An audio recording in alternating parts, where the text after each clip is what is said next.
Hey guys, it's Will. It's Hong Kong Cinema Appreciation Society. Welcome back to the channel. If you're new here, thank you for finding me, and you can subscribe. That would be great. It would be hugely appreciated. It really does help. So what are we here to talk about today?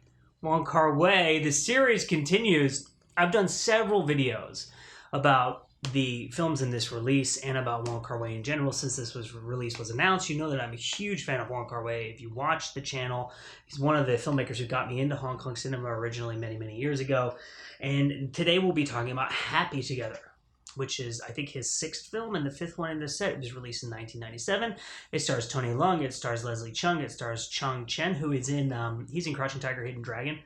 So you'll definitely recognize him if you've seen that film. And so what I'm going to do is I'm going to just kind of show you this release. If you haven't seen it before, if you watch the channel, you've definitely seen it before. But just kind of show you like what this release looks like and how it kind of comes apart and fits on a shelf and stuff like that. And then I'm going to talk about the look of the film on here and the bonus features on the disc. And then I'll talk a little bit about my thoughts upon revisiting this film. So to give you a size comparison, this is the Spectrum release of Full Alert for size comparison. This is a normal Blu-ray. You can see how chunky this set is. So it's pretty big, and then it opens up in the back here, and you pull out two things. I'm going to put this right here. There is a book, and as I've said before, the book is very nice to look at. It's not particularly substantial. It just has like little paragraphs kind of about each of the films, but it's a really nice paper. It's really nice printing. It's got really great photographs in it, so there you go. That's the Happy Together section in the book. And then here's like the little write-up about the film and how it fits in there. And then you have the discs. This is the thing that kind of wrapped around the case when you buy it. It's like on the outside. I just kind of kept that. And then this is where the discs are housed. So this is actually Tony from Happy Together, Tony Leung. And then it opens up in the middle here, and Happy Together is on this half over here. So there you can see that's where the disc is, and it's right next to Fallen Angels, which you can see there. And then that continues to fold out. So you'll see In the Mood for Love and 2046 kind of like over there. So that's what's coming up next in the Wong Kar-wai series when I get to those films. So this movie was released in 1997, and if you know anything about the history of Hong Kong, you know that the handover from Britain to China happened in 1997, and it's really hard not to read that into this film for multiple reasons. One, because Wong Kar-wai has spoken, as people involved in the film have spoken about how that was very much on their minds, and that was involved in the creative process of making this film. The film's release was actually planned around the handover, which you can learn about on the making of documentary that is on this Blu-ray. And so that hangs very heavily over this film, and there are a lot of interpretations of this film in relationship to the handover that you can go and read online. There's a section on Wikipedia that summarizes a lot of these interpretations. You can go and find essays and things like that. One of the opening shots in the film, it's not like the very first shot, but one of the first shots in the film is a passport, a Hong Kong passport, and then you cut to people like lost, driving around, looking at a map, trying to find their way. Like, it's a very obvious kind of metaphor for the uncertainty of the future, and that these characters are unable to find where they're going with any kind of purpose because they don't really know what they should be doing and what's going to happen in the future.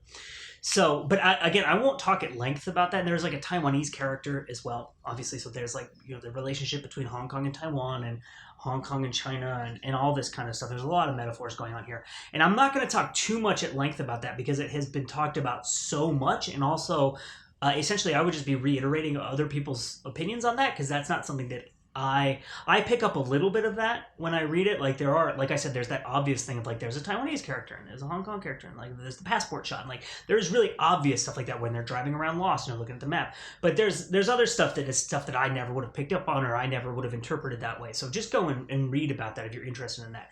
So the movie here looks fantastic. I've only seen this film 2 times I think before. It was 1 or 2 times. It was a long time ago that I saw this film, and it was on DVD and it looks way better on this Blu-ray, and so you'll be able to see footage throughout this review of what it looks like. And I've read other reviews on Blu-ray sites of this film that the audio is incredible on this, and 9 out of 10, 10 out of 10, like perfect audio basically.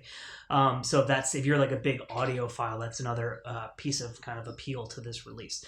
There's only one bonus feature on here, but it is incredible. It's called Buenos Aires 0 Degree.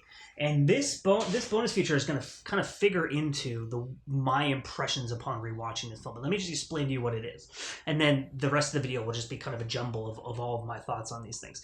It's a documentary that's over an hour long that was made by someone who worked on the film and then went back to Buenos Aires later. If you're unfamiliar with the film, it largely takes place in Buenos Aires. To give you a very brief synopsis, the Tony Leung character is living in Buenos Aires. Obviously, he's from Hong Kong. He moved there with the Leslie Chung character, who is his boyfriend. Well, was his boyfriend. They break up, they get back together. They break up, they get back together. They thought that leaving Hong Kong would give them a fresh start. So again, a new start and the handover and all this stuff, right? This is very woven into the DNA of this film. And it didn't give them a fresh start. They broke up again. And so he's kind of just adrift in Buenos Aires, and he has he works different jobs and he meets different friends along the way, and that's it's kind of like a drifting kind of drama. It doesn't really have much of a plot. That's just kind of about him and his life and his isolation and his loneliness and stuff like that. So this bonus feature is someone who worked on the crew going back to Buenos Aires, going to all the locations of the film and being like, oh, well, we shot this in here and we were using this room as, the video village, and we put this over here as set dressing, and walks you through everything. There's tons of behind the scenes footage that has been edited into this documentary too. There's footage of, I think it's Leslie Chung's birthday on set, and they show the birthday party they had for him. They show Tony Leung and Leslie Chung taking dance lessons because they dance in the movie. And you see Tony Leung just at a cafe in Buenos Aires working on his character, and there's incredible behind the scenes footage in here. There's lots of interviews with the actors and with the filmmaker and stuff like that, and it gives you really profound and tremendous insight into how this film became what it is and why it is what it is. So there's that. And then just maybe a week ago, there was a video that showed up on YouTube of Tony Leung talking about his career. I don't know if you guys have seen this video. This is not related to this Blu-ray release, but I do have to talk about it because it relates to my impressions of the film. So Tony Leung did one of those videos, I think for GQ, where he goes through his most famous movies and he talks about the process of making them. And one of the ones he talked about was Happy Together. So I'm going to use kind of stuff he talked about that in that feature, stuff that Wong Kar-wai and others talk about in the documentary that is on the Blu-ray, and give you my impressions of the film. I think that this film has some of the best stuff that Wong Kar-wai ever did. And I also think that it has some of his most kind of directionless material, kind of convoluted and not really going anywhere. Now, I got that feeling while I was watching the film.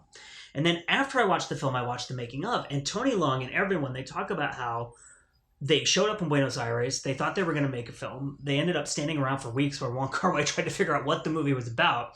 Then they started filming the movie, and Tony Leung's character was originally in Buenos Aires because his dad was the gay one, and his dad had died, and he found out that his dad was gay while he was there, and it was about him kind of meeting the dad's boyfriend, who was played by Leslie Chung, and they filmed a lot of scenes with that being the plot. And then Wong Kar-wai was like, well, actually, it might be more interesting, Tony, if you were the gay character. So he had long hair, I guess, when they filmed the original stuff. They cut all his hair off. They started filming the whole thing again, where Tony Leung is the gay character in the relationship with the Leslie Chung character. And it becomes about their relationship instead of about Tony's relationship with his father. But then Leslie had to leave because he had obligations in Hong Kong. He had concerts, I think, that he had to do. So he had to go back to Hong Kong. So they lost the second lead actor, right? So that first section of the movie that's about Leslie and Tony, I really think is very directionless. And I think that there's very beautiful stuff in there. There's the shots of the waterfall, and there's some stuff between, there's a really beautiful metaphorical thing about time and love and relationships in life where Tony Leung gets a watch from the Leslie character as a present, and then he gives it back, and obviously a heavy metaphor there. And there's a lot of really beautiful, very Wong Kar-wai stuff in there, but there's also a lot of kind of meandering, directionless scenes about nothing. And you could really tell that they didn't know what movie they were making, because that's what everyone says. We didn't know what this movie was. And then they took a break after Leslie left, and then they made the other part of the movie, which has the Chang Chen character who works at Tony ends up getting a job at a Chinese restaurant, and that the Chang Chen character also works at that restaurant, and he's from Taiwan, and he's a backpacker who ran out of money, so he's saving up some money so he can go back to Taiwan, and they become really good friends, and they have this really fascinating, incredible relationship that almost reminded me of Lost in Translation, and that sense of is it a romance? Is it a friendship? And it's kind of both at the same time. It's like a platonic romance almost. And they're like really, really close. And there's a lot, like that section of the film is really fascinating and incredible. And I really loved it. And I think that the film really comes alive there. And when you listen to people talk about the behind the scenes on this film, what they talk about is that Wong Kar-wai like stepped back after Leslie left and was like, what is this movie? And then he figured it out. And I think that the section that he figured out is really beautiful and incredible. And I think that the section before that has beautiful and incredible moments, but it doesn't fully come alive in the way that I think his best material does. But like I said, there's such incredible stuff in the second half of this film. Like the Tony Leung character ends up in Taiwan, and there's a really beautiful scene of that. And the isolation of Argentina and the way that the Argentina scenes are shot versus when they show Tony in Taiwan it really gives you a shock to your system. And it's a really great way to show, like, essentially they're externalizing the internal life of the character, because Buenos Aires obviously is a bustling city, right? And you see that in the documentary. They're walking down the street in the documentary, you see like there's people everywhere. It's like a big city. And there are shots in the film from way up above taken of busy places, but you don't really see individual people. You see like the lights of cars going by and you see the bustle of the city, but it's not human. It's almost like alien, and it increases the sense of isolation. And then all of a sudden you're in,